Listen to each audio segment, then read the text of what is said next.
Greetings to one and all. I, Akshata Tyagi from Health Parliament, welcome you all to today's workshop on the implications of the Digital Personal Data Protection Rules 2025 on healthcare. In this session, we'll explore its practical and strategic impact on the healthcare sector. Health Parliament is a premier healthcare think tank uniting global thought leaders, innovators, and practitioners to shape transformative healthcare policies. We bring together influential policymakers, industry leaders, and healthcare experts to create impactful reports and host events such as exclusive roundtables, masterclasses, webinars, and conferences. With an active presence in 67 countries, Health Parliament is committed to real world change and pioneering discussions that influence healthcare globally. Today with us, we have Dr. Milind Antani, Head Pharmaceutical Life Sciences and Healthcare Practice, Nishit Desai Associates, and Ms. Varsha Rajesh, Senior Member, Data Privacy and TMT Practice, Nishit Desai Associates, as our esteemed speakers. This session is being moderated by Dr. Rajendra Pratap Gupta, Founder, Health Parliament. Dr. Milind is a renowned surgeon turned lawyer with an expertise in regulatory advice, joint ventures, and intellectual property. Dr. Milind has been instrumental in shaping national policies and a respective voice in the healthcare and pharmaceutical industry. We also have with us Ms. Varsha Rajesh. Her expertise spans technology laws, data privacy, intellectual property, and pharmaceutical regulations. Recognized in the Legal 500 India rankings, she has advised numerous national and multinational organizations on regulatory and commercial matters in the life sciences and healthcare sectors. Moderating this insightful session is Dr. Rajendra Pratap Gupta, Founder, Health Parliament. He is a globally recognized policy expert, author, and a thought leader in the healthcare. As a former advisor to the Union Health Minister, Government of India, he played a pivotal role in drafting the National Health Policy 2017 and the National Education Policy 2020. I would also like to inform that this session is being broadcasted live on our official LinkedIn page of Health Parliament, which has over 23,000 members. We encourage you to actively participate in this session by submitting your questions through the Q&A section. Attendees will also receive a certificate of participation via email. So without any further delay, I'd like to hand over this session to Dr. Rajendra Pratap Gupta, sir. Over to you, sir. Thank you, Akshata. Thank you, Dr. Milind and Varsha, for joining us for this very important session. It is a great start to this year, with our DPDP Act moving to the next stage. As healthcare becomes more data-driven, data can be a fuel or fire both. Depends on what you do to it, how you handle it. The rules and regulations are very important to it. While on one side, we talk about interoperability as an issue in terms of veracity, variability, but what will matter to you the most is the DPDP Act. And I think each one of us in healthcare, whether we handle data directly or not, doesn't matter at all. But we need to be mindful of the fact that today the knowledge of medicine and the knowledge of the act are equally important. You cannot do medicine without that. And as our National Digital Health Mission moves towards 1 billion ABHA IDs and our wonderful work at the eSanjeevani teleconsultations, I thought it was prudent to start informing people on what this has as ramifications on healthcare. And I don't know of a better personality than Dr. Milind Antani, who has always been the go-to source for us, for the government. And as a surgeon and a legal expert, we are blessed to have him as a friend and a well-wisher. And Varsha Rajesh for joining us, an expert on data. So Milind, it's all yours, and we are wanting to hear from you. Yeah, and I think thank you very much, Rajan, Akshita, and the entire Health Parliament. First of all, always being in the forefront. Varsha, can you start sharing slides on anything new? And Rajan has very rightly mentioned that data is becoming very important, be it healthcare or any sector. But when we talk of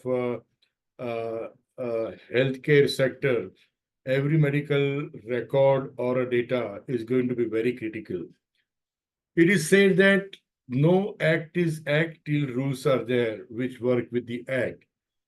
So I personally believe that if act is a brain, then rules are the heart. Or if act is a heart, then rules are the brain. And it is very important for heart and brain both to work in tandem. And I'm very happy to share that, as Rajan mentioned, 2025 saw a great start with much awaited data privacy rules came. You know, why data has become so important? Next slide, Darshan. Is data, next slide, because the data privacy rule has become very powerful. Go back, Darshan. So, you know, it is believed that we always believed that Bhagwan Deta Hai was always a thing. And we always believed that agar Bhagwan nahi dega to kuch nahi hoga. But now the dimension has changed, the paradigm has shifted, that Bhagwan data hai. And that is what the importance of real data is. And in fact, behind these two white blotches, there is a list of various laws that really regulate the healthcare sector. But data privacy reforms that happened with DPDP Act and now rules are going to be the backbone, considering a lot of impetus on healthcare getting digital. ABDM, which is Ayushman Bharat Digital Mission, is becoming bigger and bigger. Digital health is something which is growing stronger and stronger. Being lawyers in this field, we are seeing a lot of corporate transactions apart from regulatory issues happening on collaborations and consolidation of digital health companies happening. And the forefront of all these concerns, matters, transactions is the data. And that is where data has become God now. Rather than God giving data, data is becoming a God. And that is why we have something very important called DPDP Act and now DPDP rules. So today we are going to talk about DPDP rules, what exactly it is coming out. But I would like to emphasize one thing, that these are the draft rules and the government has put draft rules before the comment as a process. And the last date for submission of comments is 18th of February. As usually it happens, might get extended by a week or two.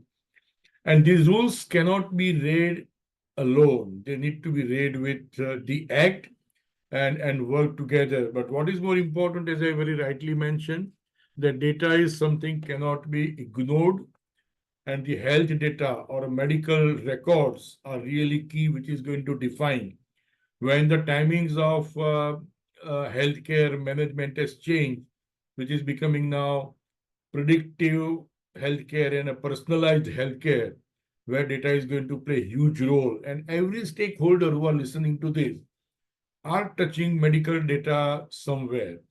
And that is how we are going to take you through the journey of DPDP Act and DPDP rules and how it is really going to impact every stakeholder, which is touching healthcare somewhere. And because they are touching healthcare somewhere, they are touching medical data also, health data also. And it is very important to understand how data privacy rules are going to play and impact us. So I have my colleague Varsha, who is the champion in data privacy rules, to continue the talk. Varsha? Yeah, thank you, Dr. Milind, for the wonderful introduction to this topic. And I think you have sort of set a good base for the entire session. So as Dr. Milind rightly pointed out that, it's a really big, colossal step that, the draft rules have been introduced because of the very fact that, we've been waiting for, some form of movement and one ray of hope when it comes to data landscape in India since long back. So I think quickly before, we jump into what this new data law sort of like, lays down and what are the compliances and how these compliances could be relevant to you and your businesses. Maybe quickly we can just, try and get a download of how this entire law has evolved, right? So I think internationally, there's been a lot of traction for data rights as being human rights since the early 2000s. And even in India, it has gained a lot of momentum since probably like the 2010s when our SPDI rules or, the rules basically which apply to sensitive personal data were introduced. But the entire enforcement piece of the sensitive personal data rules was very low, and there was a lot of confusion with respect to how to comply. And even companies which were complying with it sort of felt that, there was a lack of enforcement and there was a lot of ambiguity in how that law applies. And come to 2017, almost 6 to 7 years after the SPDI rules took effect, there was a judgment where basically the Supreme Court of India explicitly said that, privacy is a fundamental right, and it is one of the integral factors of the right to life itself. And based upon this specific judgment, there was a lot of policy movement in India also to, sort of enact a new personal data protection law, because of which there was a bill which was initially introduced in the parliament in 2018. And there was a lot of debate with respect to how the approach to this bill should be, and whether the new data law, if at all, should be like a general data law, or if we should have, certain sector specific laws. And when it came to specifically healthcare, parallelly to the personal data protection bill, there was also a health data bill which was sort of introduced in the parliament, which in fact, Dr. Milind was a part of the drafting committee of that specific bill. It was called Disha. And the main primary intention of Disha was to sort of govern the entire health data sector. And it covered a lot of aspects with respect to which, like insurance data, general health data, general medical records, all of these sort of it covered a niche for the entire health data aspects that we're seeing within the pharmaceutical, healthcare, as well as the medical device industry today. But unfortunately, both the draft personal data protection bill, which was the general law, as well as the specific health data law, did not go forward. And there were various different revisions, and there was a lot of policy movement again with respect to how the leaders wanted to sort of take this matter forward. But the intent was very clear that at some point in time there will be a personal data law in India, but it was just not clear that what shape and form will this law take. So finally, in 2022 was when a final revision to the bill in fact happened. And this revised bill was enacted as an act in the parliament in 2023. In August 2023, the Digital Personal Data Protection Act came in, was basically enacted by the government, and it also received the assent of the president. But because there were various different debates and a lot of stakeholder consultations held with respect to how the act should apply and what could be the specific implementations or aspects of the act, what the government decided to do was it adopted an approach whereby it said that even though the act has been enacted, it does not come into force until it is specifically notified by the government subsequently. So the reason being, the act itself, which was enacted, right, just in its bare format, is a principle-based legislation. So basically, it just lays down the rights and obligations of the various stakeholders in the industry, but it does not specifically go into procedural aspects of how things should be done or how things ought to be. Like for instance, the act has concepts like probably you need to seek consent if you're collecting personal data, but the act does not go into details of how this consent can be obtained when you're collecting personal data. And that is where the rules step in, right? So the entire wait that, we have had the long wait, right, since 2023, nearly after 15 months, the draft rules have been introduced earlier this month because of the fact that, the act itself is very principle based, and the rules is where the entire procedural aspects of the act have been clarified. And these draft rules are also not in force yet.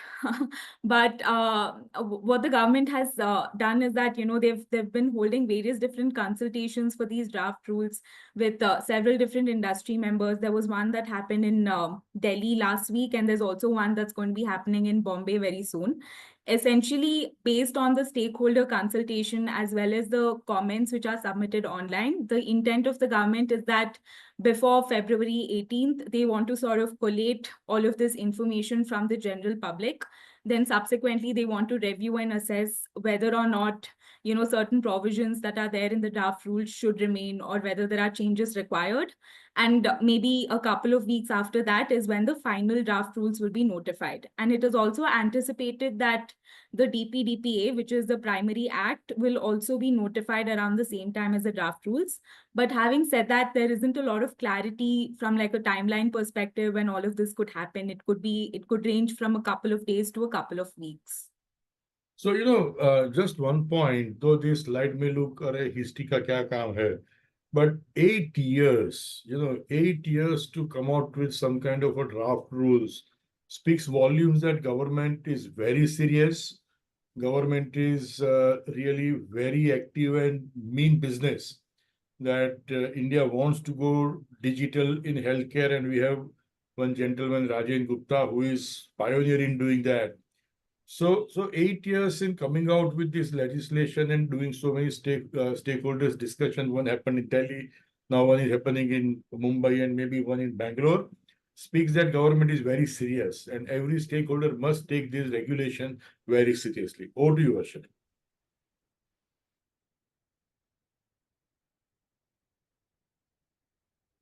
Yeah, so I think maybe we should start at like, the primary point with respect to how it will impact you and what is the applicability of this new data law.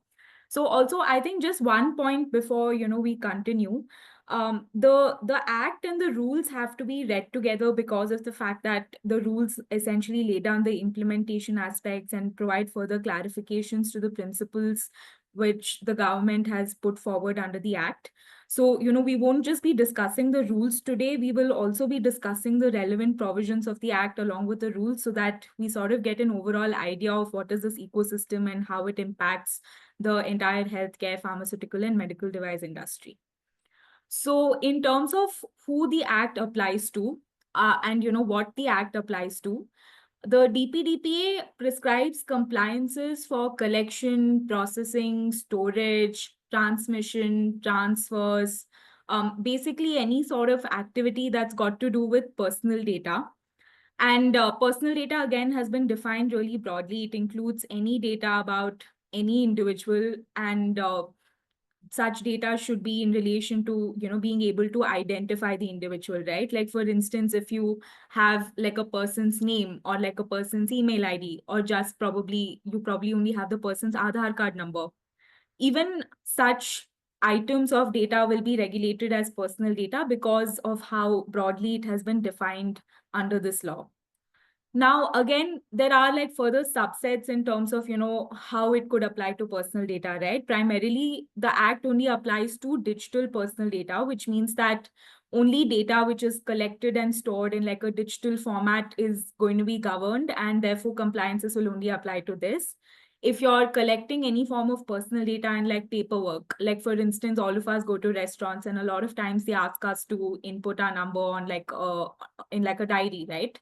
Such types of collection of data will not be governed under the DPDPA because of the fact that it's not digital personal data.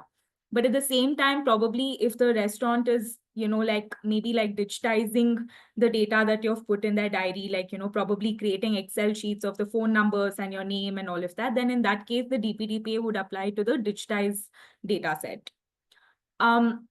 Now, coming to in terms of certain exceptions of, to whom, again, the DPDPA would not apply. If a data principal or like basically an individual has made a data available publicly, like for instance, tomorrow I create like a Facebook account and I make the account public. It's not a private account where only my friends and family can view it, but it's a public account. And I start posting like maybe like my house address and like my name and my Aadhaar card number. Then in that case, also the DPDPA does not apply.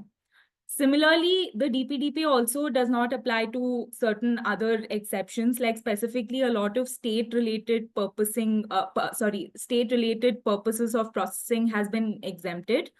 And another exemption has been provided to research, archiving, and statistics, and I'll get to that also in a bit.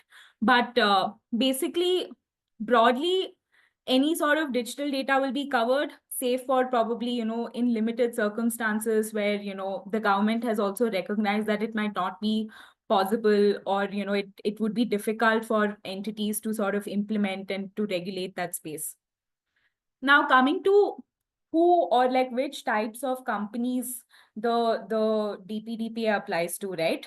You have Indian entities as well as like foreign entities which rampantly collect data from individuals in India. It's not that only Indian entities collect data from like individuals in India. That's not how it works in the global world today. So the DPDPA has also accounted for the fact that there could be instances where there's data collection happening from entities and individuals outside India. And therefore, there is a limited extraterritorial applicability, which means that if data is being collected by a foreign entity, then in that case, to the extent that this data is being collected probably for the purpose of providing some form of services to individuals in India, even in that case, the foreign entity, despite not being located in India, will have to comply with the DPDPA on grounds that they're collecting data from India. Now, similarly, if there is personal data of other individuals who are outside India, which is being brought into India, right, for processing, because we are an outsource, we have a really large outsourcing and BPO industry in India. Sometimes a lot of pharma companies also have their GCCs in India. Even in such cases, a lot of times the global data is always coming into India, and people are providing services based on the global data to probably their parent entity or to other customers which are based outside India. Even in such cases, there is limited applicability of the DPDPA, and basically companies in India which are receiving data of like foreign data subjects are required to ensure that such data is being securely stored, and there are like security practices being adopted so that such data is not breached in India.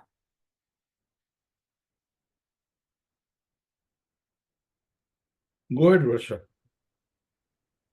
Yeah. So coming to the various different stakeholders, right, in this entire ecosystem, there are a couple of terminologies that this act itself uses. Like, for instance, the individual to whom the digital personal data concerns has been labeled as the data principal. The companies which sort of determine the purposes of processing. Basically, if there's like company A or like hospital A, which is determining that data from patients should be collected for the purpose of providing outpatient services, then in such case, the company or the hospital will be regulated as something known as a data fiduciary. Now, coming to the next, sort of stakeholder, which is related to the data fiduciary, is data processor. A lot of times, companies as well as, healthcare providers or like hospitals, we all have different kinds of vendors, right? Or we have other system managers, or probably we also have companies that provide us software through which, we're sort of like processing this data. In such cases, the vendor or the software provider or the other entity which is processing data on behalf of the data fiduciary is regulated as a data processor. So the reason why, again, this distinction is really important is because the DPDPA itself does not apply to the data processors, which means that, there aren't any statutory obligations or, any sort of compliances which have been prescribed for data processors. Instead, all of the obligations and all of the compliances only apply to the data fiduciary entities. So when a data fiduciary entity is basically, outsourcing some form of function, then in that case, the data processor is required to sort of comply with certain like security standards and maybe like, certain other obligations that basically a data fiduciary will impose upon the data processor only contractually. But the DPDPA itself, or, the penalties under the DPDPA itself would not directly apply to the processor. Now, another subset is the significant data fiduciary. So again, significant data fiduciary is basically a type of data fiduciary itself.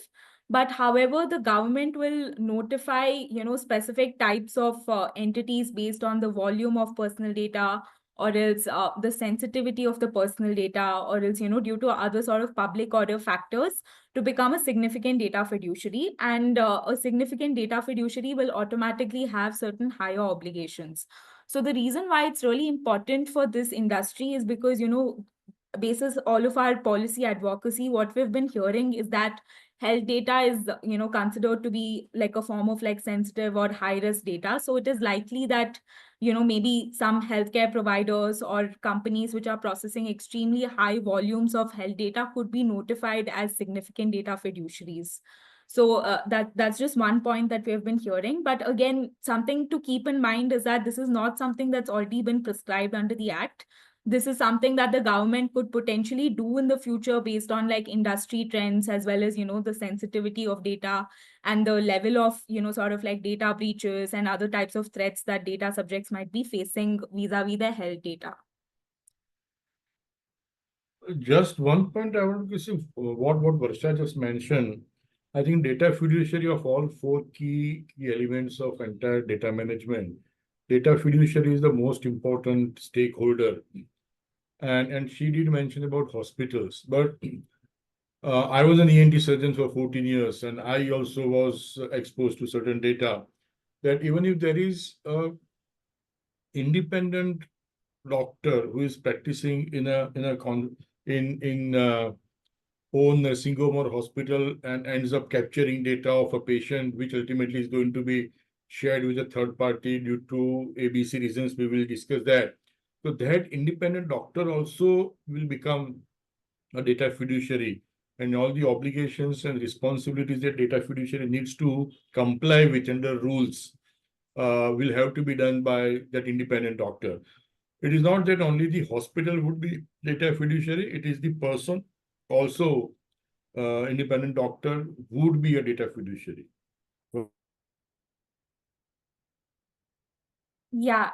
Thank you so much, Dr. Milind, for that. And that's also, one of the issues or sort of, one of the points that this industry has raised, right? Because there aren't any thresholds when it comes to the applicability of the DPDPA to data fiduciaries. So there are some global legislations where, they've said that, if a data fiduciary or like a data controller has probably like, data sets of like 100 people, then only in that case the compliances under that specific country's data law will get triggered vis-a-vis such individual or company. But unfortunately in India, we do not have this sort of like a volume or like a baseline requirement, and it'll apply just the way, like for instance, if you are like a sole proprietor or like, just an individual who's probably like running a small clinic, even in such cases the data law will apply to you just equivalently as it would to probably like a corporate hospital, which would be processing like large amounts of personal data. So that is also like, one of the criticisms of the Act, that, there isn't like a baseline requirement and there aren't any exemptions for like small businesses.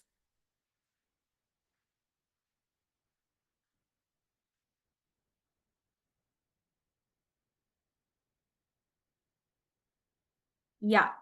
So a very key aspect of compliance is, how can you collect personal data, or, under what grounds can personal data be collected from individuals, right? So usually, like most legislations, even under the DPDPA, we have two grounds of processing. One is either you can collect personal data based on, consent of the individual, which means that at the time of collecting personal data from like a specific individual, you have to obtain their consent and, also comply with certain notice requirements. The second ground of processing is something known as legitimate purposes of processing. What this means is that, there are a couple of scenarios which I'll discuss later. There are a couple of scenarios where you can collect personal data of individuals without having to sort of like basically, like get their consent, but you would still probably have to provide some notice, and you will still have to comply with all of the other requirements under DPDPA. And the reason why they've introduced legitimate purposes grounds is also because of the fact that there might be times where it's not possible from like a process perspective, a perspective to obtain consents of like various different individuals. Like for instance, if there's like an emergency situation, or if there's like a medical situation which requires the individual to seek immediate healthcare. In such cases, it may not be possible for you to, you know, sit and sort of do XYZ compliances and obtain their consent, because you are required to collect their health data just at that immediate moment in order to, you know, provide certain emergency services to them. Sometimes there could be like a law and order situation where, you know, it may not be possible for the state to obtain consent because of the fact that it could be prejudicial to the public order if you sit and obtain consent. And so basically they've just carved out this exemption from a perspective that certain situations do not warrant such extreme processes. And to the extent the data fiduciary is able to justify the lack of consent with the conditionalities associated with one or more of the legitimate purposes, it should be fine. So when it comes to consent-based processing, because that is the most, you know, like primary aspect with respect to how general, like, you know, consent and notice and various different compliances will get triggered at the time of collection of personal data. The key with respect to consent is that, you know, there are certain conditions with respect to how the consent itself should be justified, right? At the time of providing consent, the data subject, or basically the data principal, should provide unconditional consent to the specific company or the individual for the processing of their personal data. And the consent that they provide should be like free, specific, and they should also be informed about the implications of providing their consent. And again, the consent should be like, you know, provided in an in an unambiguous manner, which means that, you know, you cannot probably like seek implied consent. It cannot, like, consent language cannot be included in like a random form, or you know, in some sort of like a random documentation. And the data principal itself is not aware that, you know, they have provided consent for like so and so purposes of processing of their personal data.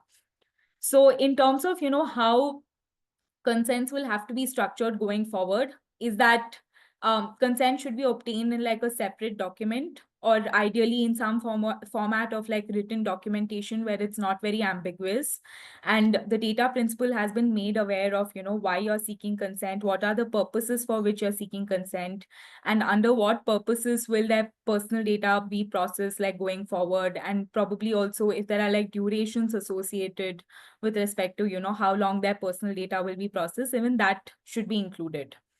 And another key aspect with respect to consent is that it should signify some form of affirmative action, right? Like for instance, the data subject probably has to like sign on like a specific document. If you're seeking online consents, then probably they need to like check a box.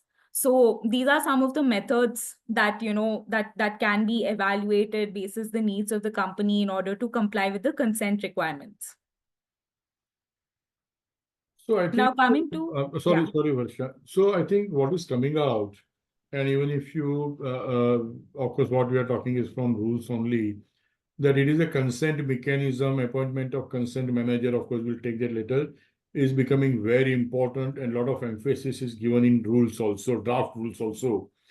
And if you ask me if there is something, one which everybody will have to be very watchful, very careful, especially with the language of the consent which they need to obtain from the patient or a data principle under law, the consent is going to be king. So request all of you to just pay a lot of attention to how consent mechanism is going to work. Over to you, Varsha. Yeah. So along with seeking consent, another related compliance requirement is that a notice should be provided. Probably some of you are already aware that, you know, a lot of times when, you know, like when we when we visit a lot of websites, or, you know, when we visit like a hospital, or sometimes when we visit like, you know, specific companies, they make us sign like a waiver, or they make us sign like a document which is typically called as like a privacy policy or a privacy notice. In case of websites, usually they ask you to click like on I agree box So this is essentially like a privacy notice. And the reason being, a lot of times these privacy notices are issued is because under both, like, foreign laws as well as the previous data law in India, there was a requirement that, at the time of collection of data, you need to provide adequate information to the specific data principal with respect to, how you will be processing that data, what is the purpose for which the data is being collected.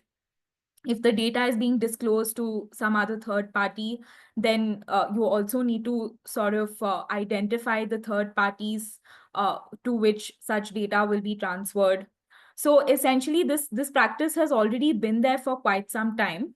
And the DPDPA again reiterates that, at the time of seeking consent, you have to provide a notice.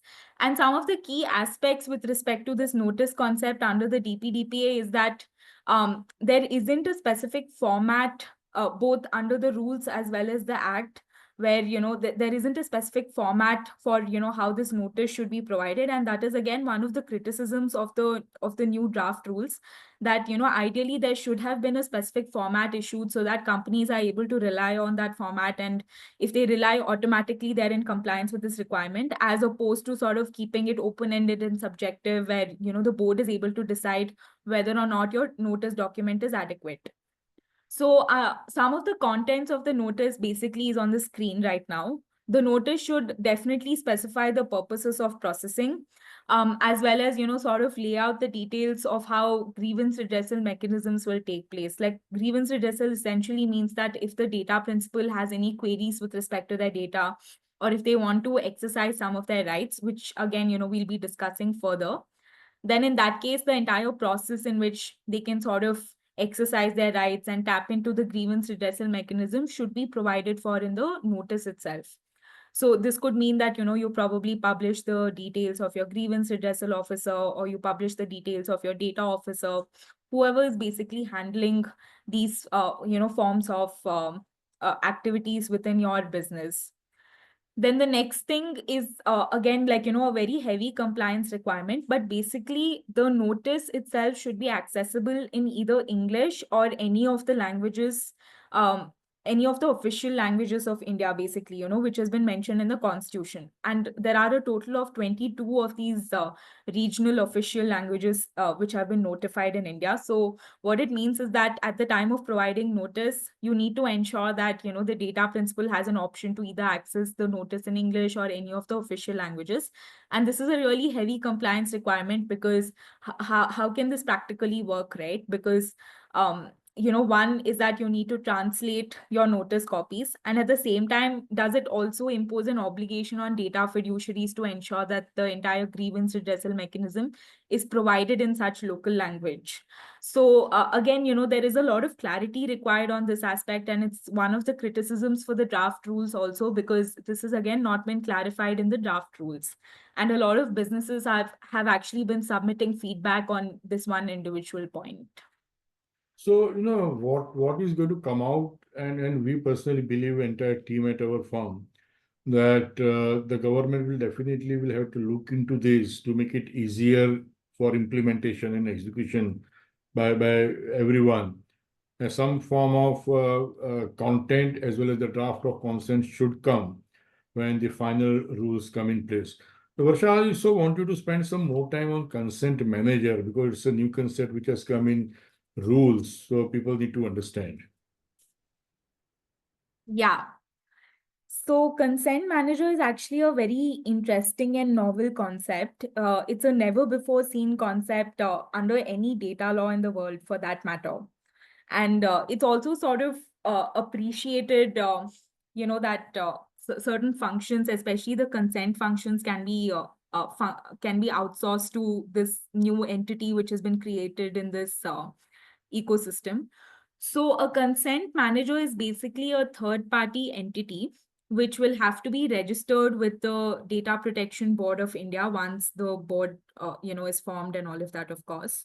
But the key aspect is that this consent manager itself cannot, be like a related party to the data fiduciary. What this means is that, it cannot be like a subsidiary of the data fiduciary, or both the data fiduciary and the consent manager entity cannot share like the board or any directors or any shareholders. So there are a lot of conditionalities prescribed with respect to the consent manager, but this is a really key point because essentially what the law intends to do is that it wants to create an independent party which is sort of not interlaced with the entire data processor and data fiduciary ecosystem, and they're managing the consent independently.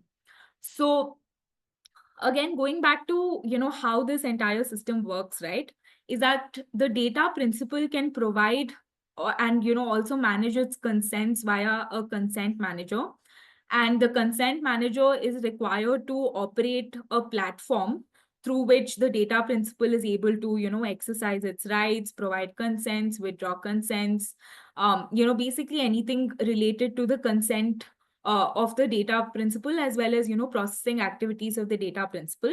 And the consent manager will then sort of enable these rights vis-a-vis the data fiduciary, which means that they sort of act as like a link or like a bridge between the data fiduciary and the data principal.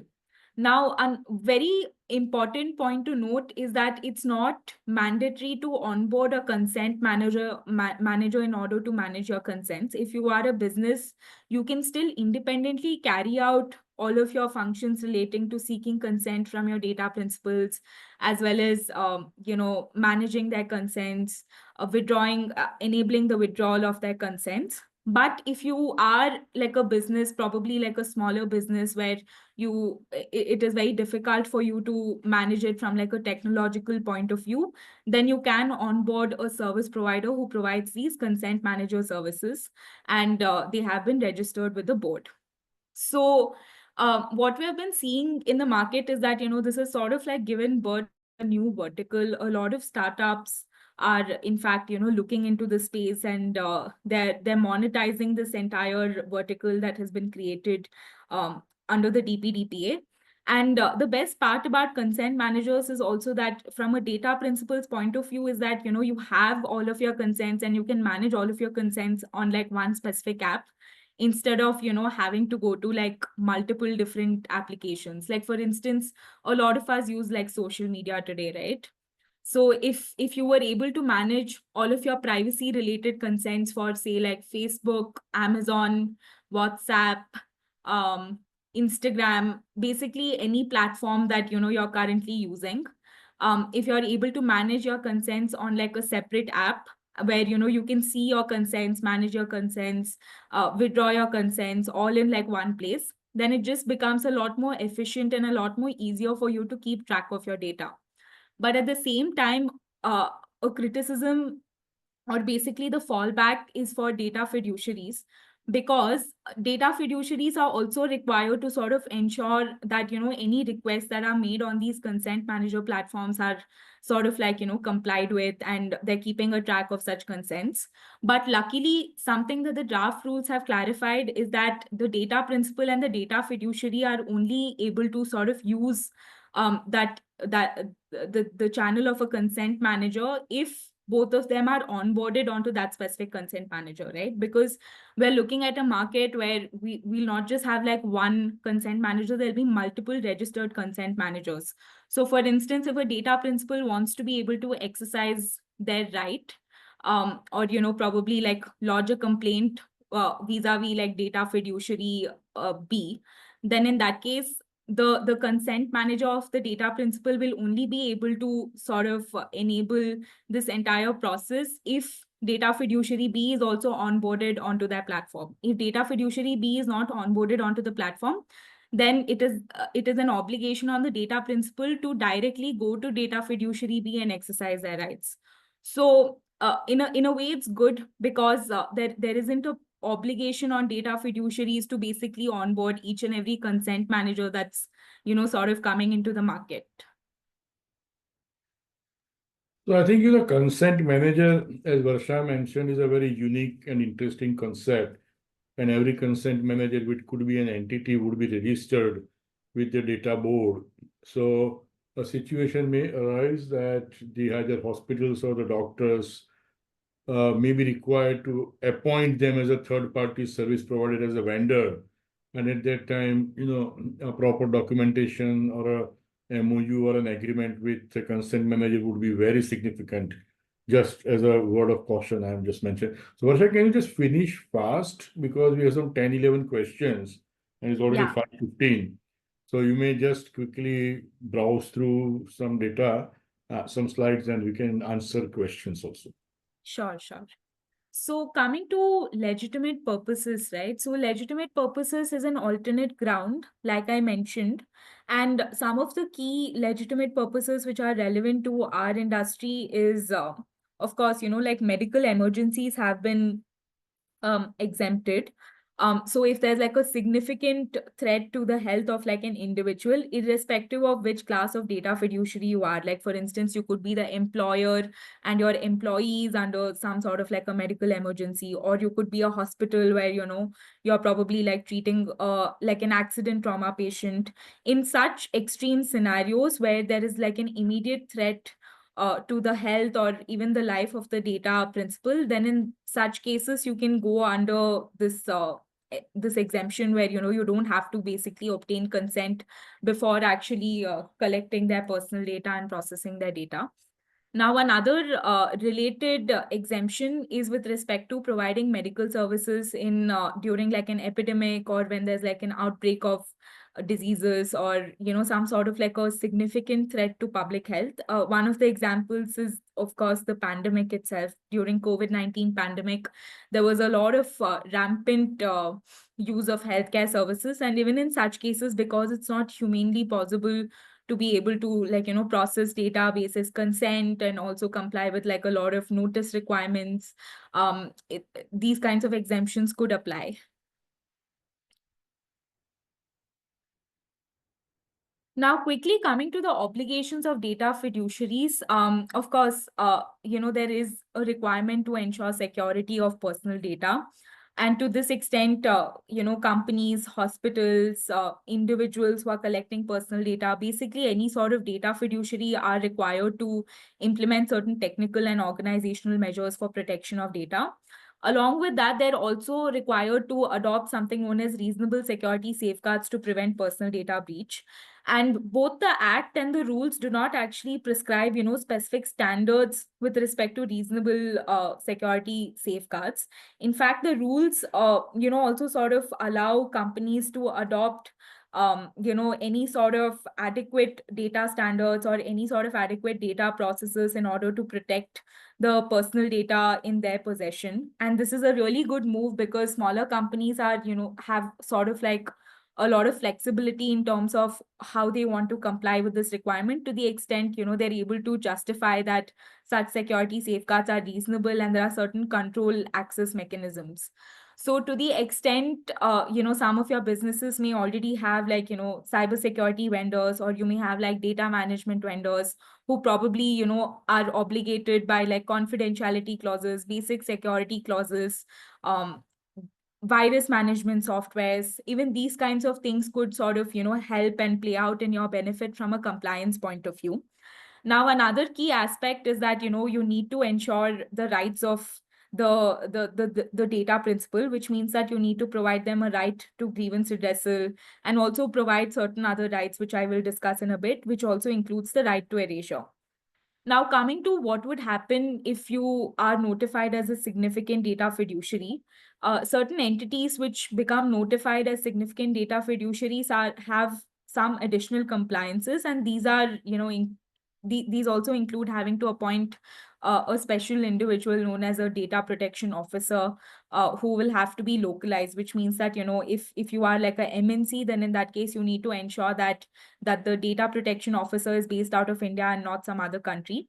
And the second aspect is that you also need to carry out like periodic audits, as well as, carry out certain data protection impact assessments regularly. Again, the rules don't clarify how regularly these have to be carried out and what's the difference and what are the nitty-gritties with respect to conducting regular audits or impact assessments. And another aspect with respect to significant data fiduciaries is that, certain types of data which have been notified by the government are not allowed to be transferred by significant data fiduciaries outside India. And this is a very new requirement that has come under the rules.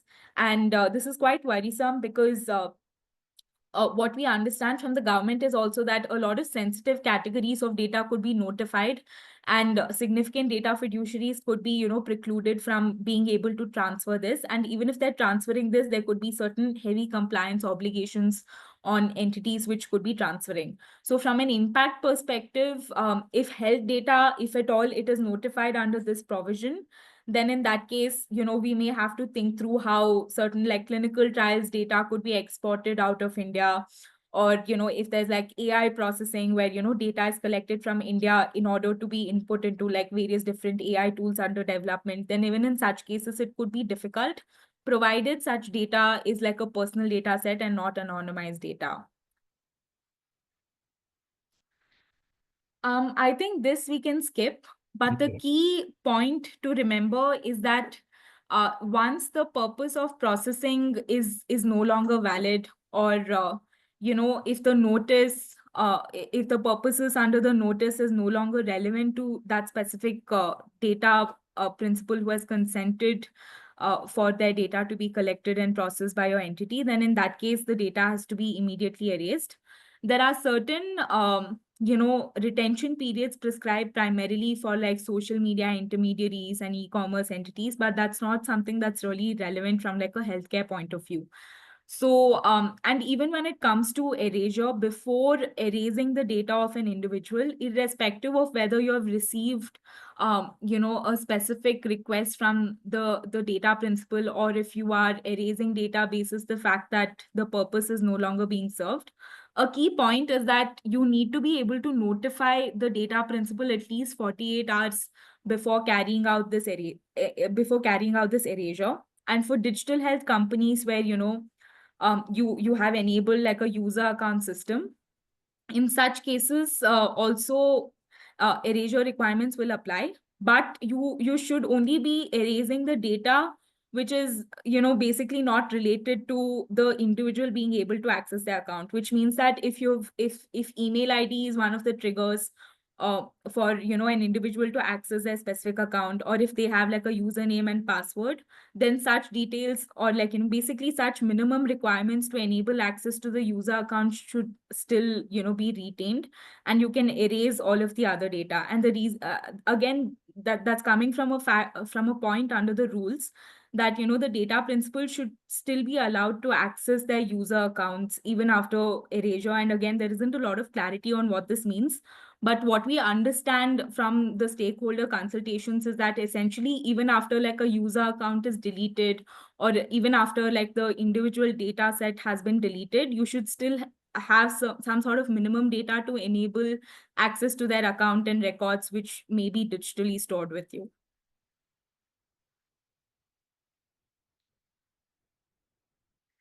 Now, lastly, another very key point is with respect to breach notifications.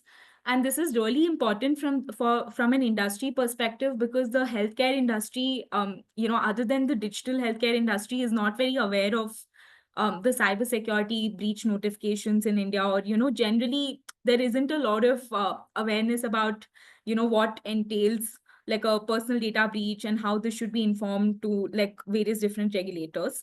But basically, under the DPDPA, there's a requirement that once there is some sort of a breach to personal data, which means that, it could be some sort of like an unauthorized access, or maybe there's some sort of like a bad actor on the dark web who has breached your systems and servers and, has extracted data. In such scenarios, there is a requirement to notify the Data Protection Board of India. Along with notifying the Data Protection Board of India, there's also a requirement to notify the data principal. Now, the key point over here is that there aren't any baseline requirements. Basically, there hasn't been any like, materiality threshold which has been prescribed, right? Like, for instance, the rules do not lay down that, you are only required to notify the board and the principal if like probably 100 data sets are impacted. Or, they haven't said or given guidelines saying that you are only required to notify in case sensitive data has been impacted. basically, even if something as simple as like a person's name has been impacted by a personal data breach, and there is no other data which has been impacted, which, potentially would not cause any sort of like a harm or like a significant safety issue for the data principal, even then you are required to report. So this has become a bit of a concern, because from a compliance point of view, especially in our industry, where, you have like various different individual clinicians and doctors also collecting data at their level, it could be difficult for them to sort of, one, to detect a breach, and two, to, go to each and every data principal and notify them that, see, your data has been breached. So so I just thought that, I should bring out that point. And this is also something that, during the stakeholder consultations, a lot of people from the healthcare and pharmaceutical industry have, sort of been submitting their comments on.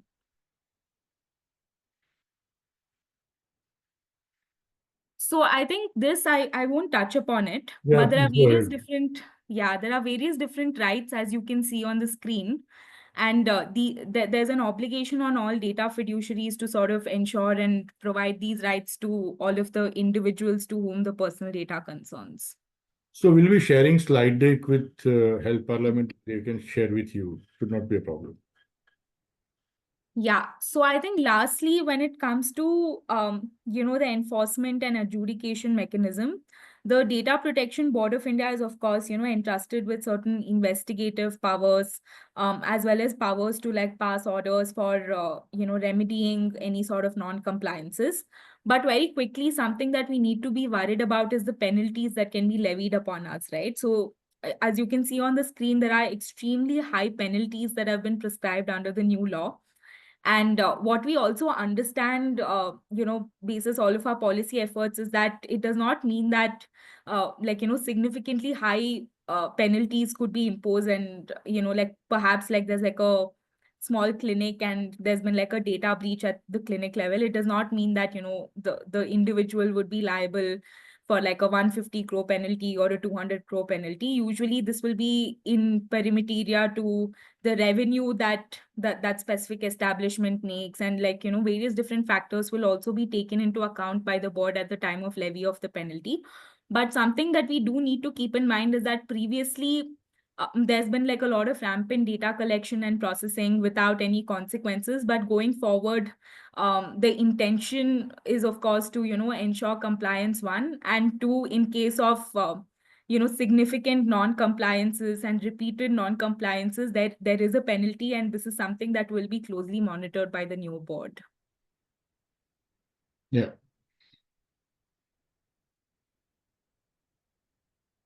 Yeah, I think this is fine. But something over here that I'd like to touch upon is that, see, the introduction of the DPDP Act itself does not preclude the government from, sort of introducing higher requirements. So, there could still be other sectoral laws. Specifically, what we've been hearing is that the Ministry of Health and Family Welfare also sort of wants to, look into various different aspects relating to health data. Maybe in the future, we might also see a new enactment which could be specific to health data. And separate from this, something that the industry needs to keep in mind is that, we have various different obligations under clinical trial laws with respect to collection of health data. These would still continue to apply in addition to the DPDP Act. So it's not that, just because the DPDP Act has come into force, there aren't other laws that we need to comply with. All of the industry laws will still, apply parallelly as it is. And to the extent there's any sort of a contradiction, then in that case, the industry law will prevail. Yes. So this is another very small point. I'll just take 1 minute, Dr. Milind. So when it comes to cross-border transfers of data, if it's relevant to any of you, there aren't any express prohibitions or restrictions under both the Act as well as the proposed rules. The entire intent of the government is that, there could be certain countries which will be blacklisted, and it may not be possible to transfer specific items of data or maybe all personal data to such countries. And under the rules, there has been a new requirement also which has been introduced for significant data fiduciaries that I was talking about. There could be specific categories of data that significant data fiduciaries could be inherently prohibited from transferring to other countries. And lastly, there are also enabling provisions under the new data law for certain companies to sort of basically certain companies or certain types of data may only be transferred with certain restrictions or compliance requirements. Like for instance, for those of you, if you're aware of the GDPR, personal data can be transferred outside of the EU only after complying with something known as the SEC's documentation requirement and adequacy tests. So maybe even in India, there could be something similar which could be introduced for transfers of personal data outside India.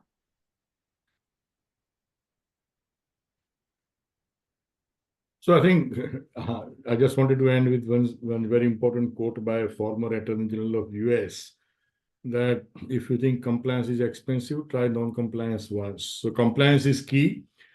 But we have almost 15, 16, 17 questions and we have about 20 minutes left. But one thing which is coming out in questions common is that there is no specific carve-out. Varsha, you can stop sharing slide deck. There is no specific carve-out when it comes to healthcare data or patients' record, etc. What DPDP talks about is a personal information, and all the medical records are or would fall into the definition of personal information and will have to tackled, managed, and handled the way DPDP rules and DPDP Act really prescribe. So Varsha will quickly go through the questions. I will ask you only because some questions are technical, and we are primarily lawyers, so we will touch upon questions which have some regulatory and legal angle. The first question is on how can it address the potential misuse of sensitive health data such as genetic information or something. Yeah, so even health data and as well as certain sensitive health data such as like genetic information or medical records for that matter are still governed as personal data under the Act, and the Act already has very robust security requirements as well as other compliance requirements that you're supposed to ensure if such data is collected from individuals. And another specific point is that if you as a company or you as an individual, if you're sharing this type of data with like another person, you need to ensure that the person who's receiving such data or who's processing such data on your behalf is also complying with the minimum security requirements with respect to such data, and that's already provided for under the Act. So another question which has come out, of course, it's a very specific question, is are there any ambiguities or potential legal loopholes? Loopholes are never there. Usually there is an ambiguity. So this is with reference to the definitions like personal data, sensitive data, or a deemed consent. So is there any leeway, legal interpretation that this can be used as a ambiguity or maybe loophole? Yeah, so unfortunately, there is no leeway, but that's very fortunate for individual data principles as well. But something, that can be considered is the legitimate purposes grounds, right? In such cases, although the Act itself applies, the compliance with the consent and notice requirements would not apply, which means that, the larger part or the longer process of having to obtain consent from individuals as well as providing a notice, all of those won't apply. But other aspects such as ensuring the rights of the data principles, ensuring security of the data will all still continue to apply. So maybe you could still claim a limited exemption for consent and notice requirements. And secondly, there are also certain exemptions under the Act for research and statistical purposes. Again, this has been left very loose-ended and it has not been further defined. So the minimum requirements to go under this route is that, again, you have to ensure the security of the data, and you have to ensure that such data is not breached But at the same time, things like consent and notice requirements and having to appoint a DPO or having to ensure all of the rights of the individuals, all of these, heavier compliances would not still apply to you if you're going under the research and statistical purposes route. Yeah, so next question is on what are the differences between rules 2025 and the previous data protection? So there is nothing like previous till these rules which we discussed are notified.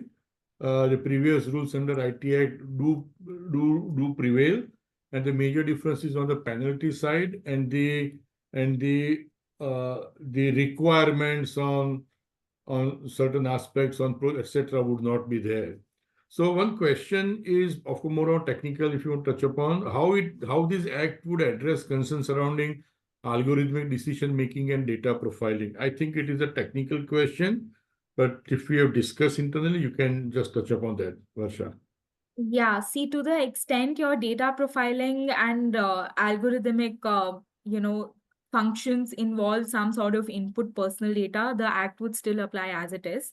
Having said that, anonymized data is not covered within the ambit of the act. So this means that, if you have some sort of anonymized data set without like any link to personal data, then in such case, the act or any of the compliances under the act will not apply.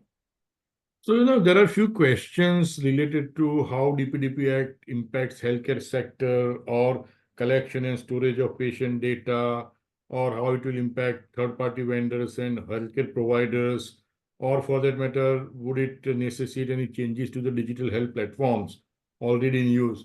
So primarily, as I mentioned earlier also, that DPDP Act and rules do not have specific carve out or exemptions or requirements for healthcare data. What Varsha just mentioned and we discussed on the processes right from fiduciary to principal to processes would be applicable even to healthcare sector.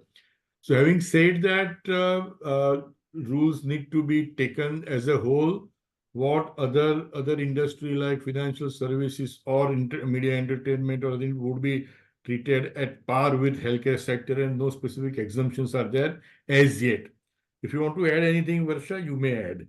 I think you covered it. Yeah. The next is, would this necessitate any changes into the digital health platforms already in use? I think the consent mechanism would play a huge role. Yeah. Yeah. The consent mechanism, a very big role because it's very different from our current requirements. And the second aspect is, of course, if you do not have any security measures in place, then even in that case, we are looking at a significant compliance where you need to at least ensure some form of security as well as access control measures. Then the third aspect is, of course, your breaches. So I think I'll spend a minute over here. So basically, Sure. currently under the current law, there aren't any personal data breach notification requirements, which means that if there is some sort of a security issue involving like an individual's personal data, then there's no requirement to sort of notify this breach to the individual itself or to some sort of like a regulator, like the MeitY. But having said that, there is something known as cybersecurity reporting in India, and that is not something that's very commonly followed by a lot of businesses. But now going forward with this new law, especially for digital health platforms, there is a very big compliance requirement under the DPDPA to notify all personal data breaches to the board.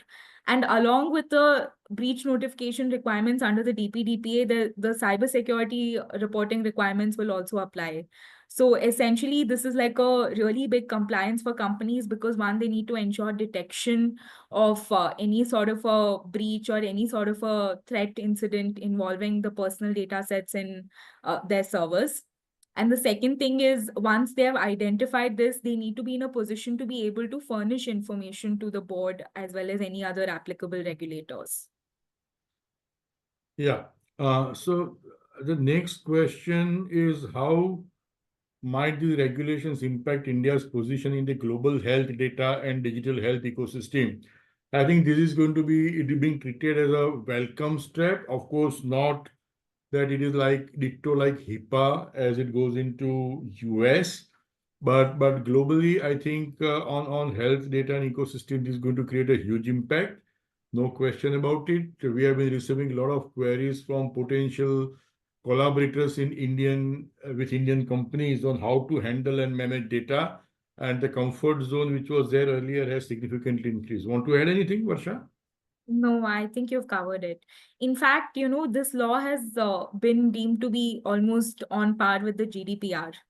So it places India in a really good position globally because we are upholding one of the major human rights so as to call data rights right now. So um, it's really good at a policy level, it's really welcome. So there are 2-3 questions which I'll combine that. What exactly the healthcare providers, which would be doctors or maybe small hospitals, should be worried of, and what they can do immediately to avoid potential consequences when the law come into picture? The simple answer is that you should be worried about the DPDPA because there aren't any exemptions from compliance. And to mitigate it, the only thing that Dr. Antani and I could say as lawyers is that you have to comply. There is no two ways to it. Yeah, and I think start working on consent unless a specific format comes. Consent form should be devised, but most important thing, there would be instances where the data management would happen with multiple third-party vendors. So you also need to just check on ring fencing yourself from the potential liabilities that may arise from the third parties who may do some breach on data privacy, etc. So all those things you need to just work on that. Another question is on how it would impact Indian startups versus multinational corporations, particularly in data-sensitive intensive industries at par. There is no, again, as I mentioned, that any exemption or reduced compliance requirement for startups or multinational companies or big organizations, all are treated at par. Okay, these I think you touched upon, but you can slightly spend maybe a minute or so. Is there a data breach? If there is a data breach that healthcare information, if there is a data breach that compromises my health information, what are my rights as a patient and how it will be notified? This is an important question, though you touched upon, but you can spend a minute here. Yeah, so there's something known as an immediate reporting requirement, which means that as soon as a company detects some sort of like a data breach, they're supposed to immediately notify the board. But when it comes to individuals, they're supposed to notify the individuals that they need to intimate the types of data of the individual that has been breached. Like for instance, if the name, phone number, as well as like medical records of the individual has been breached, then this should be specifically informed. Then the second thing is the individual should also be informed about what are the mitigation activities that an individual could carry out. Like for instance, if it's like an online login, then you could advise the individual to sort of maybe change their username and password. Or if it's some sort of like a email data set or some sort of like a email virus, then the individual could be advised to immediately delete the specific email. So this would have to be determined by the company on a case-to-case basis. And the third thing that the individual has a right to be informed about is, what is the impact, right? Like, what are, how impactful is it? Like whether it was a minor incident or whether it was a major incident. And they also need to be told about, what are the steps that the specific company is implementing in order to ensure that their data is like secure, and what are the mitigation measures that the company itself is undertaking in order to protect their data going forward. Yeah, next question is, would a LIMS or a HIMS, I think you mean by healthcare information management service provider companies, be considered as a consent manager? In rules, there is no specific mention what type of companies can qualify. But what it mentions that these companies need to be registered with the body. That is what has come so far. Are there any qualifying criteria for consent managers so Yeah, far? there are some qualifying criteria, primarily that, you know, the revenue of the specific company should be at least 2 crores. So there are some But there is there nothing are like some type of company qualifiers. which does not qualify. Yeah, there's nothing like a type of company, but it should basically at least be an incorporated company. It can't be like a partnership. Yeah, this is another important question. With telemedicine and digital health apps becoming more popular, what additional privacy considerations should healthcare providers be aware of? Read contract before signing. That is number one. Varsha, Yeah, of course, read the contract, but something that's really important is that aside from consent and notice and those data principle facing documentation, something that companies should, you know, sort of start developing is data processing agreements, right? A lot of telemedicine as well as other digital health platforms such as e-pharmacies onboard a lot of vendors. So in order to onboard these vendors, there needs to be, you know, adequate control measures, and this can only be ensured contractually.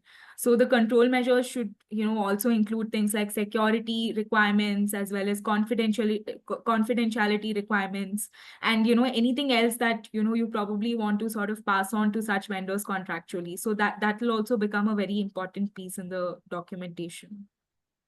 yeah. Then how is DPDP Act complying with medical tourism? That I don't, they're two very parallel concepts. So in case of medical tourism, what I would throw light on from a data perspective is that if you have people from abroad, right, like foreign patients who are coming into India, the DPDP Act and all of the data subject rights under the Act would apply to them as long as they are in India and located in India. So companies will still have to ensure DPDPA compliances for such foreign patients. And at the same time, I think depending upon the situation and how the relationship is established, whether the patient comes through a foreign agency or when you talk of medical tourism, possibly there is a third party involved who refers the patient to you, to your hospital, and then possibility of foreign data privacy laws getting triggered may not be denied. So again, when such patients come, then you have to be careful that the third party vendor who is referring patient to you as a part of medical tourism. In fact, now medical tourism is called medical value travel, even under regulations also. So as Varsha mentioned, nothing specific. They run in parallel, but the hospitals involved in treating foreign patients has to comply with DPDP provisions for sure. Okay. So do you think this act will have an impact on some digital health mission like ABDM, which is Ayushman Bharat Digital Mission implementation and success, where we need large amount of data and monitoring? So Varsha, is there a exemption for government to use data? Want to touch upon that? Yeah, so there are exemptions for quite a few state purposes. In fact, most of your state purposes are exempted from the DPDPA, in a sense that the government is only required to sort of ensure certain baseline security requirements, but perhaps things like consent and notice would not, you know, apply as it is. Yeah, so in fact, I wanted to ask the same question to Rajan. So Rajan has raised his hand also. So your point, because we have to jump into another call in 5 minutes. So we have just 2 questions left. So, but Rajan, your take on this. So I have reverse, Milind. I have important questions, I think, which will impact everyone out here. Is one thing is, while big hospitals never join government schemes, this DPDP rules regulations will increase the cost of care to patients. Yes or no? That's the first thing. Because we are going to make too many officers. Earlier we had CIO, Chief Digital Officer. Now you'll have data compliance manager. You'll have consent manager. So the cost of people goes up, and the legal cost, the insurance cost. No one is wanting to pay, even if it doesn't, come to them. But will they start spending more and start asking more from patients? Will the healthcare become expensive? That's one. As in the Yeah. US, they have defensive medicine. Will defensive medicine take over? Yes, very, very true. So, Varsha, just last two questions. One is data pertaining to clinical trial is considered as a exemption, research exemption under DPDP rules?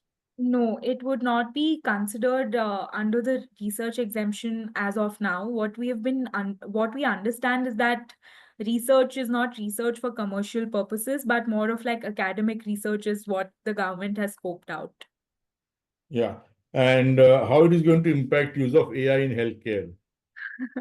It will, definitely impact AI because of the fact that a lot of input data at some point, when it's collected, like it is like, some sort of identifiable data.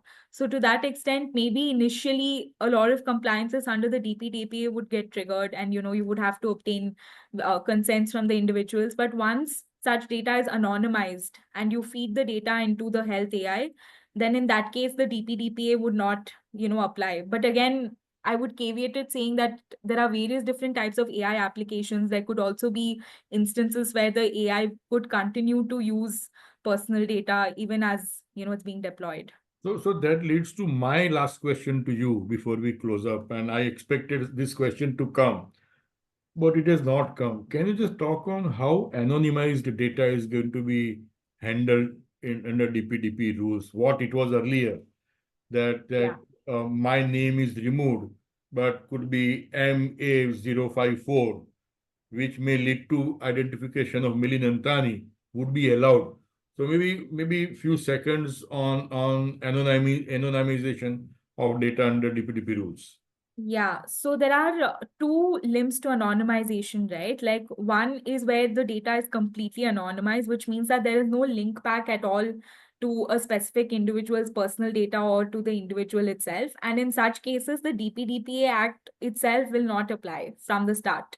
But when it comes to cases where, you have collected personal data of an individual and subsequently you are subsequently anonymizing it, then the DPDPA Act would still apply at the first point of collection, and you need to seek consent in order to anonymize.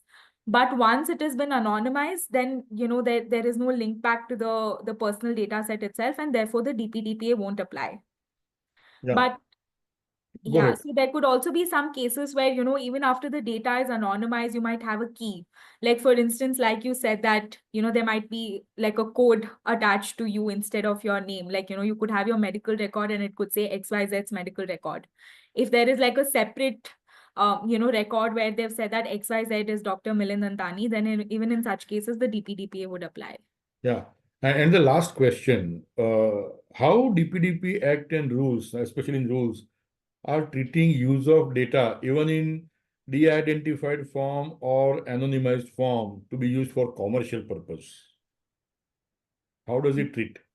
Yeah, so when it comes to health data which is being repurposed for like commercial purposes, then there should be some sort of consent, right? Like if you are reappropriating the data, like for instance, if you've collected data from like a patient in order to provide healthcare services to them, you cannot sell the data without the consent of the individual, or you cannot use their data for marketing purposes because the individual itself has not consented to this purpose. So this is a very important point. I think with this, we have tried to cover everything, and any further query, you can just shoot it to Akshita and we'll coordinate with Akshita to handle those questions. So over to you, Akshita and Rajen. Thank you, Milind and Varsha. Very interesting, very important point, Touch. I think it gives clarity to people. And I always fall short of words to thank you all for what you do. But hopefully we may need a face-to-face workshop half day, maybe get CEOs to meet you and have a discussion. I think 1.5 hours is too less, but your time is also valuable. Thank you, Milind.